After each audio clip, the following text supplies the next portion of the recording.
Hi అండి అందరికీ. ఇవాళ మన వీడియోలో అన్నంలోకి టిఫిన్లోకి ఎందులో తిన్నా అదిరిపోయేట్టుగా ఉండే ధనియాల కారం ఎలా చేయాలో చూద్దాము. ఇది చాలా ఈజీగా చేసేసుకోవచ్చండి. మనం ఇది ఒక సంవత్సరము 6 నెలల పాటైనా మనకి పాడవదు. చాలా టేస్ట్గా కూడా ఉంటుంది. మనమైతే వీడియోలోకి అయితే వెళ్ళిపోదాం. దీనికోసం ఒక 5-6 కట్టలు కరివేపాకు తీసుకుని బాగా ఒలుచుకుని కడుక్కుని కడిగారబెట్టుకోవాలి.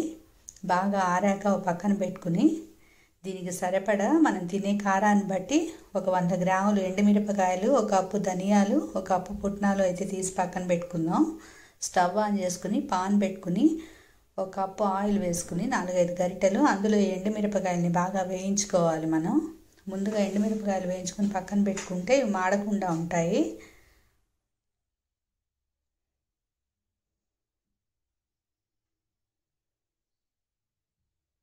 ఈ విధంగా కొంచెం వేగాక వీటిని తీసుకుని పక్కన పెట్టుకుని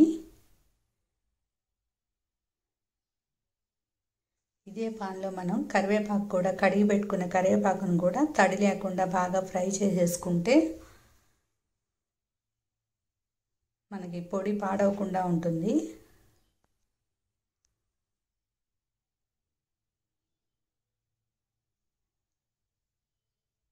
దీన్ని కూడా ఒకసారి వేయించి పక్కన పెట్టేసుకుని మళ్ళీ కొంచెం ఆయిల్ వేసుకుని ఇందులో ఒక వెల్లుల్లి రెబ్బలు, 2 వెల్లుల్లిపాయలు, పెద్ద వెల్లుల్లిపాయలు తీసుకుని పొట్టు తీసి వేయించి పెట్టుకుందాం. ఇది కూడా ఇవన్నీ ఒకటొకటి విడివిడిగా వేయించుకుంటే బాగా వేగుతాయండి. మనకు అన్నీ కలిపి వేయించేస్తే వేగవు సరిగ్గాను.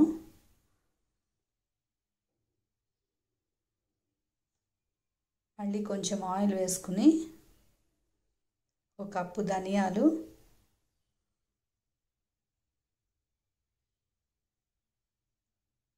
కొంచెం ఆవాలు, జీలకర్ర వేసుకుని అవి ఎక్కువ అవసరం లేదండి, 1 స్పూన్ వేసుకుంటే సరిపోతుంది.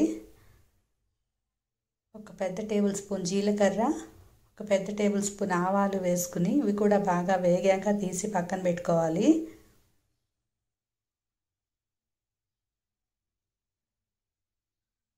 మళ్ళీ ఇదే పాన్లో ఒక కప్పు మినప్పప్పు, ఒక కప్పు శనగపప్పు వేయించుకుని ఇవి కొంచెం వేగాక పుట్నాలు వేసుకోవాలండి. పుట్నాలు మంచి టేస్ట్ ఉంటుంది పొడికి. ఇవి తొందరగా వేగిపోతాయి కాబట్టి అవి శనగపప్పు వేగాక వేసుకుంటే మనకి బాగుంటుంది. ఇది కూడా వేగాక స్టవ్ ఆఫ్ చేసుకుని బాగా చల్లారనివ్వాలి.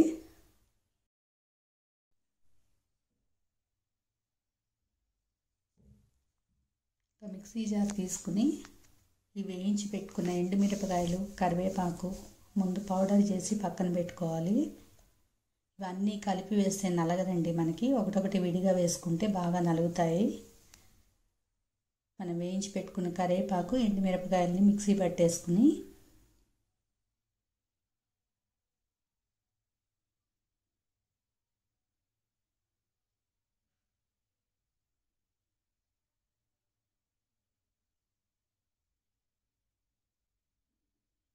చూసారా ఈ విధంగా పొడి చేసుకుని పక్కన పెట్టుకుందాం.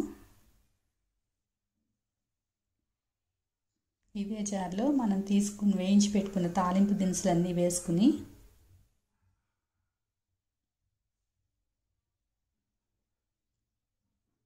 దీనికి సరిపడా చింతపండు అండి, కొంచెం ఒక చిన్న నిమ్మకాయ ఇంత చింతపండు, రుచికి తగ్గట్టు సాల్ట్, నేనైతే 1 స్పూన్నర సాల్ట్ వేసాను.